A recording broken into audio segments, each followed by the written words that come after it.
Wings of Fire, the Dragonet Prophecy. Prologue.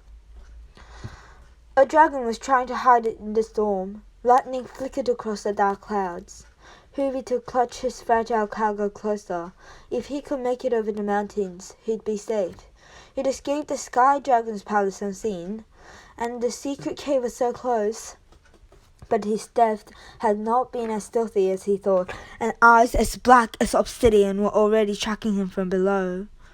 The enormous dragon on the mountain ledge had pale gold scales that radiated heat like the desert's horizon.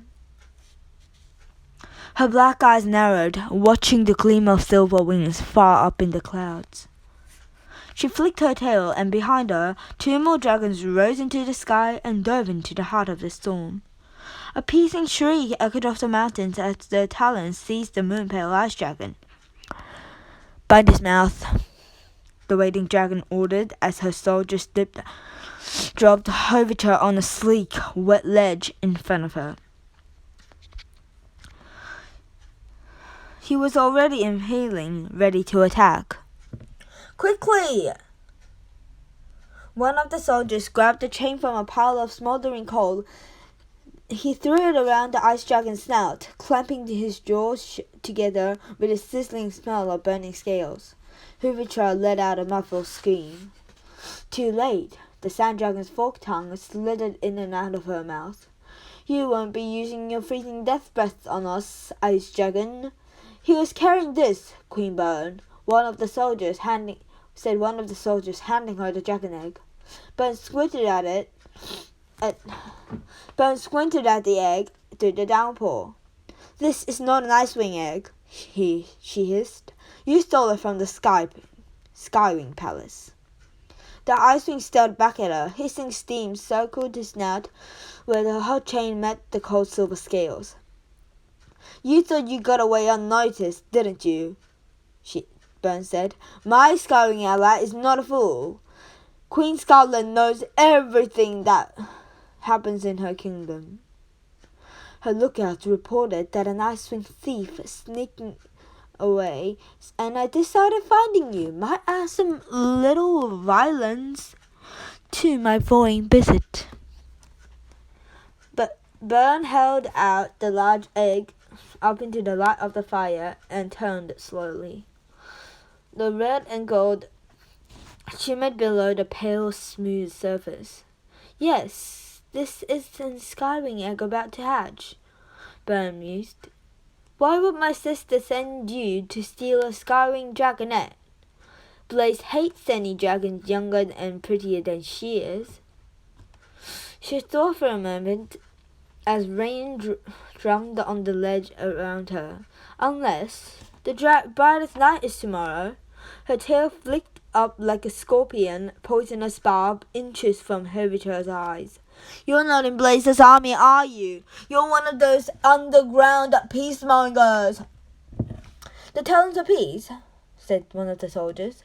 "You mean they're real?" Byrne snorted.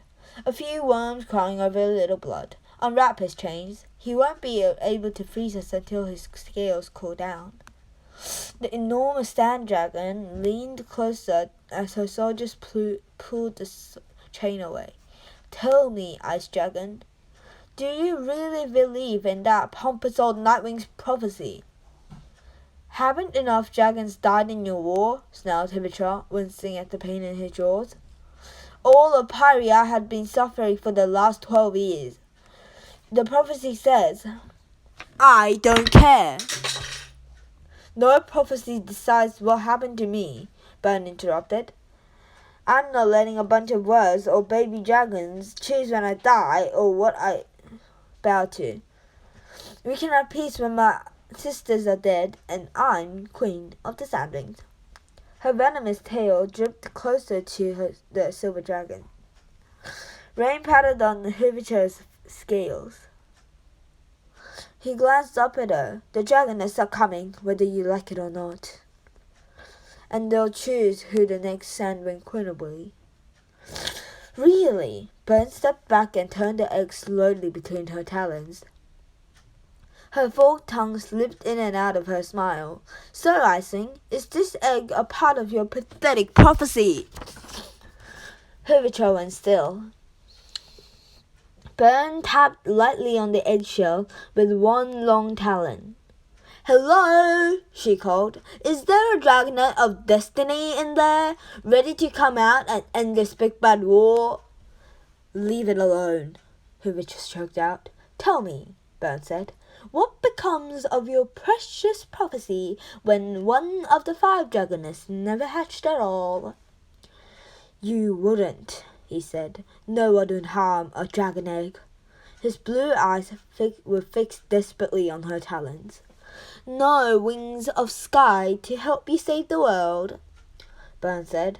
"What a sad, sad story." She began tossing the egg from one front claw to another.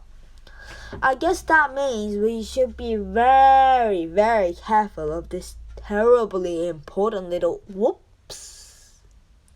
With an exaggerated lunge, Bern pretended that the wet eggs were slipping through her talons, and then she let it fall over the side of the cliff into a rocky darkness below.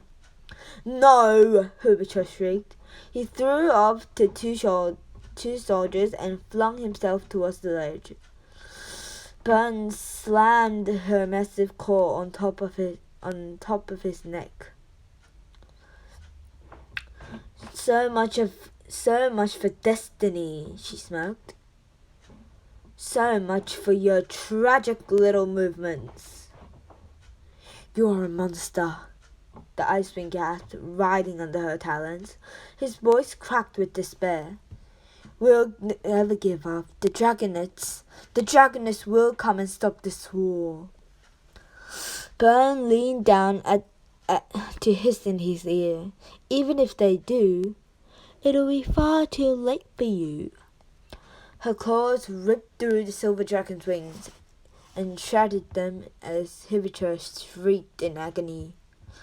With a swift movement, she stabbed her poisonous tail through his skull and flung his long silver body over the ledge of the cliff.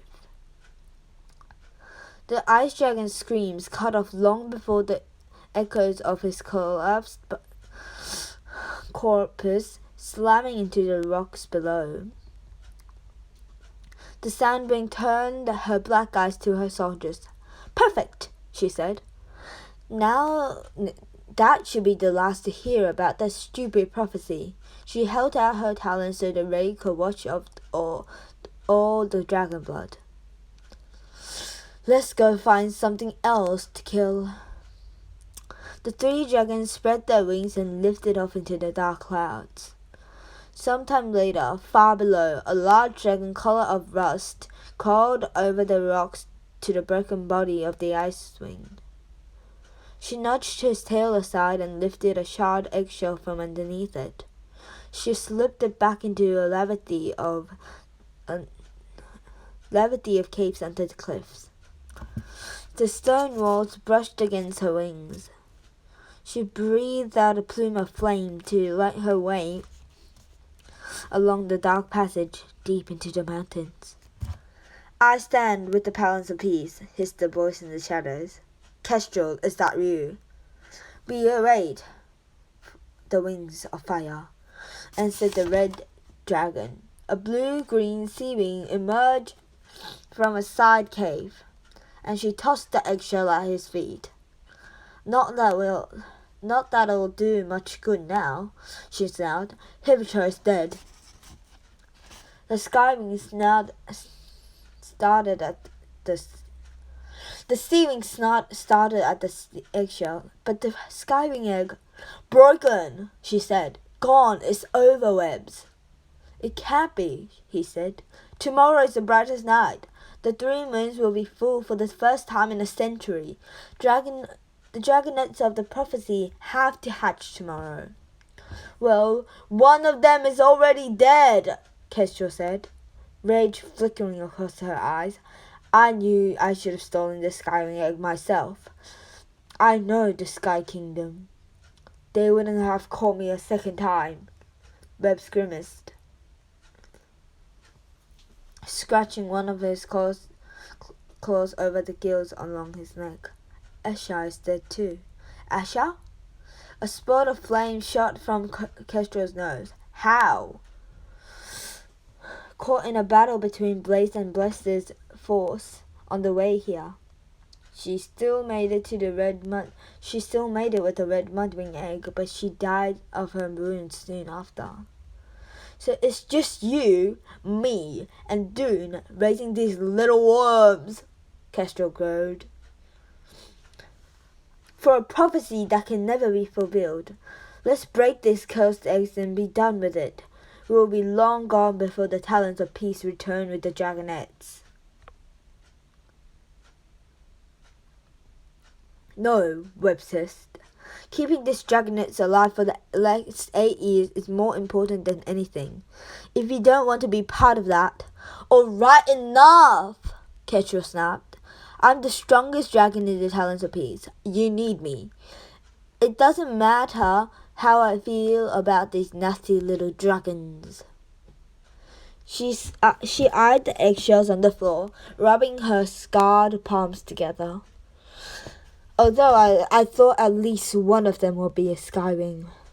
I'll find us a 5th dragonet. Webb pushed past her, scales scrabbling against the rocks. There's no way back into the Sky Kingdom, brainless, she said.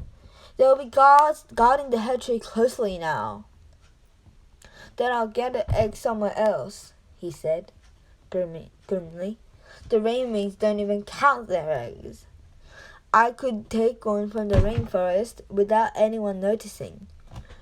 Of all the horrible ideas, Kestrel said, with a shudder.